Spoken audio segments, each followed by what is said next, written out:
News bell network మీడియాకు స్వాగతం.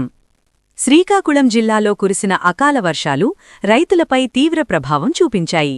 ముఖ్యంగా సోంపేట మండలంలోని జింకీభద్ర, పలాసపురం, బెంకిలి గ్రామాల్లో సుమారు 650 ఎకరాల మేర సాగుచేసిన టమాటా పంట పూర్తిగా నష్టపోయింది.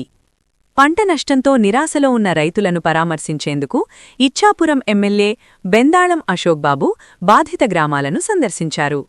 నష్టపోయిన పంటలను స్వయంగా పరిశీలించిన ఆయన రైతులకు ధైర్యం చెప్పి ప్రభుత్వం తరఫున పూర్తి సహాయం అందిస్తామని హామీ ఇచ్చారు. ఈ సందర్భంగా మాట్లాడుతూ పంట నష్టంపై సంబంధిత అధికారులతో చర్చించి వెంటనే నష్టంపై సమగ్ర నివేదికలు సిద్ధం చేసి రైతులకు తగిన పరిహారం అందేలా చర్యలు తీసుకుంటామని స్పష్టం చేశారు. అకాల వర్షాల కారణంగా నష్టపోయిన రైతులను ప్రభుత్వం అన్ని విధాలుగా ఆదుకుంటుందని ఎమ్మెల్యే పేర్కొన్నారు. రైతులు ఆందోళన చెందకుండా ఉండాలని ప్రభుత్వం వారి వెంటే ఉంటుందని భరోసా ఇచ్చారు.